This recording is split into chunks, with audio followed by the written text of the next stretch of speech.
Hey everybody, I'm trying to put out a non-rambly version of my preview for tonight's game. Montreal is in Winnipeg to take on the Jets. The surprisingly, I guess, good Jets. I would have thought they were going to have a kind of lousy season after losing so many players on the blue line. I think they lost like 4 guys, their top 3 guys on the blue line, and you would have thought, it was going to be a lousy season. But they're playing better in Montreal, or a better record in Montreal. They've got some good players there, obviously, still, and Montreal is in for a tough game, I would think, but I've got some interesting stats, and I'm going to tell you those stats, what I think Montreal needs to do to win, and I'm going to give my prediction, for the game, the score, and who I think is going to get the first goal for Montreal. And that's all right here at Talking Habs. And that's the home of Habs hockey, where everything is dedicated to the Habs, and pretty soon a little bit to the NHL as well. Okay, so if you want to see more videos from me about the Habs, you like the Habs, and apparently I'm pretty much the only, I've been told I'm the only Habs channel that does daily content right now. So just subscribe, ring the notifications bell, and you'll be notified. Sorry for shaking the table. And you'll be notified of all my videos as they come out, and that'll give you your daily fix of Bleu Blanc Rouge. Okay, so, oh yeah, while you're on the way to do that, you can give a thumbs up if you like the video, and any comments you may have. I'd like to know what you guys think the score will be for this game, and who you think will be the first goal scorer. I'm going to give mine at the end of the video, the prediction for the game, and my goal scorer. Okay, so Montreal, first of all, I hear, and it's not confirmed, but I hear Victor Mete should be back for this game, which would be great because the left side needs help. So hopefully Mete's back. So record, Montreal is 13-6. They're 5th in the Atlantic, but they're just 2 points out of second. So there's really just a bunch of teams, and there's a couple of points separating them. On the road, they are 9-5-3. Against the West, they're 8-5-0. They have scored goals scored and goals against 115. So they're 115 for, 115 against. Their last 10, this record is starting to look better. They were 6-4-0 in their last 10. It's been not so nice after that 8-game losing streak. On the Winnipeg side, they are 21-13-2 and 3rd in the Central. At home, they're 10-7-1. Against the East, 7-6-1. They have scored 111 goals for, and they've only given up 101 goals. So goals for, not much difference. Goals against, a little bit. They're a little bit better defensively. In their last 10, they are 5-4-1. So Montreal right now on a little bit better of a roll than Winnipeg, but I mean, they're playing record-wise anyways pretty evenly. Corsi for, the statistics now. Corsi for percentage. Montreal is a 53.9%, and that's second in the league. So Montreal for puck possession, one of the top teams in the league. Winnipeg is 49.1%, 22nd in the league. So that's definitely a advantage. Montreal. Goals for per game, 3.14 for Montreal for 12th, 3.03 for Winnipeg for 17th. Still not much difference there. Pretty even. Slight edge to Montreal. Goals against per game, 3.17 for Montreal, 22nd. 2.78 for Winnipeg, and that's 9th. That's less than a half a goal difference, but that's an edge for Winnipeg. Power play percentage, 22.1% for Montreal. Their power play starting to come up because they had been nice and high. It came down below 20, and now it's going nicely above. That's 9th in the league, and Winnipeg is at 18.1% for 19th in the league, so that's an advantage for Montreal, and nice to see Montreal better on the power play than Winnipeg.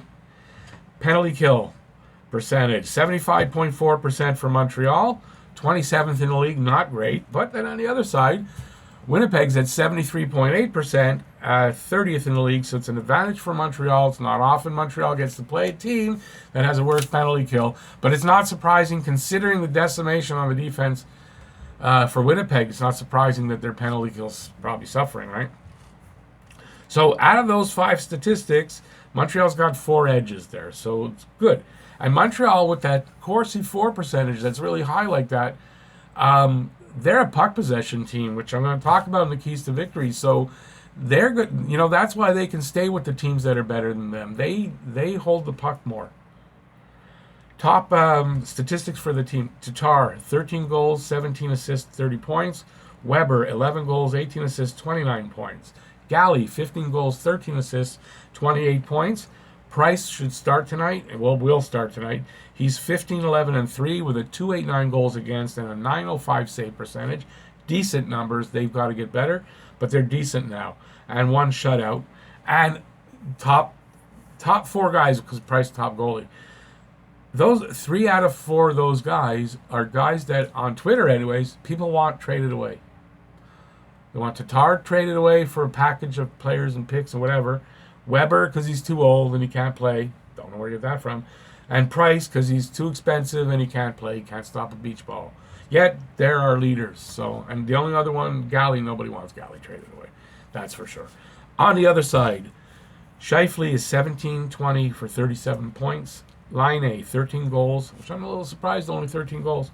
Supposed to be having 50 goals this year. 21 assists for 34 points. And Kyle Connor, 14 goals, 18 assists, 32 points. I hear it should be Connor Hellebuck. So he's got a 2.44 goals against, a 9.26 save percentage, and he's had 3 shutouts. So good. He's playing well, got good numbers. Going to be difficult to crack, but I believe Montreal's beaten Winnipeg in the last. They swept the last 2 seasons, or they swept last season. I don't know. I think maybe they swept the last 3 games. I tried because I thought it was 2 seasons, but I realizing what year it is. So hopefully that trend continues here. And personally, I think it will, but we'll get to that. My keys to victory for Montreal. So once again, stay away from those bad damn penalties. Even though they don't have a great power play, it's 18%. That's not bad, and our penalty kill numbers still are bad. So you can't 100% trust it, right? Stay out of at least from the bad penalties, especially the offensive zone, because they prove to be costly.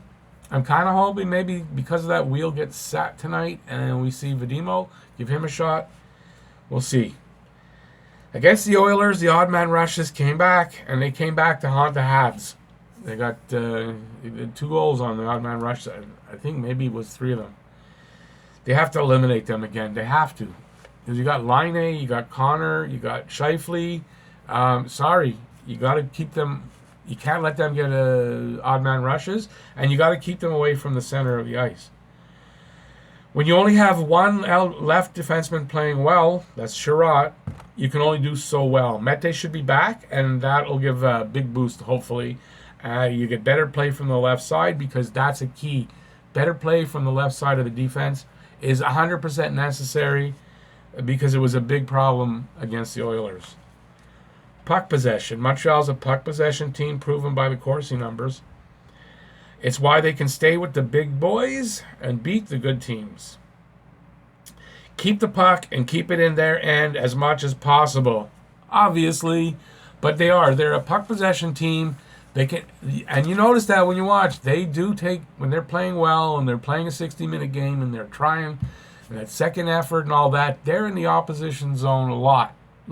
I think their numbers are, well, it's proven by the Corsi at 53.9 being second in the league. That's a puck possession statistic. Okay, shoot the puck. Jets give up 6th most shots on goal and the 3rd most high danger chances per 60 minutes of 5-on-5 time. So, shoot the damn puck. They do. Montreal's been doing well as far as shots on goal. I haven't put that statistic as in shots per game. I should add that. So they just got to pepper that net.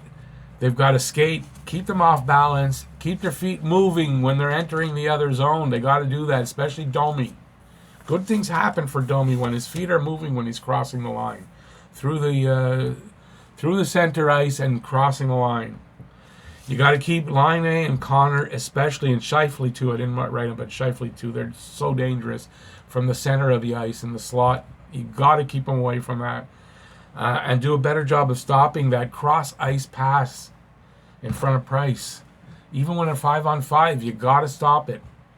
And especially when they're on the odd, this is my next point, on the odd man rushes, when it's one guy against two, don't take the shooter.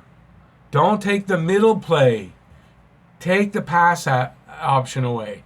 If you take the pass option away when Price is facing, the term I heard is north-south shot, so straight on, when he can be square to the shooter, he's the best goalie in the league. Where his problems come are the cross-ice passes. It's statistically proven that. So why are the defensemen trying to play the safe thing? They're not. They're taking the shooter and trying to take the pass away. You can't take the pass away, leave the shooter to Price. 9 out of 10 times, if not more than that, he'll stop the shot. I think it's way more than that. Like 9.5 out of 10 times. If he's square to the shooter, you leave him the guy, he'll stop the shot. So you got to eliminate that. Stop playing the damn shooter. Sorry for the whistle. Play a 60-minute game, as I've always said, or have been saying lately. They can't take any time off during a game. They got to play 60 minutes, and we need solid goaltending from Carey Price. That's without a doubt. Okay, time for my game prediction. So you waited around long enough. You get to hear who I think, what I think the score is going to be, and who I think is going to get the first goal. So I'm going to say for the first goal, because it's kind of obvious, I'm going to take Ben Sherratt back in Winnipeg. He's been playing so well. He's a little tired, though, I think, but he's been playing so well. I think he's going to get the first goal. It's a roll of the dice when you pick that. My money's on Sherratt tonight. I think the game is going to go to overtime, and it's going to end up 4-3 Montreal. So there you go. There's my score. 4-3 Montreal, I think in overtime, but it wouldn't, I mean, if it doesn't, I wouldn't be surprised either, but I have a feeling it's going to go to overtime. Sorry. Mouth's dry after 12 minutes on the video. Damn. Okay, so I've got 4-3 Montreal in overtime. Ben Sherratt. Believe me, if it doesn't go to overtime, but Montreal wins 4-3, still going to take credit for the score. So, sorry. It's just the way it is. Okay, so if you like the video, give it a thumbs up. While you're on the way down there to do that, subscribe, ring the notifications bell.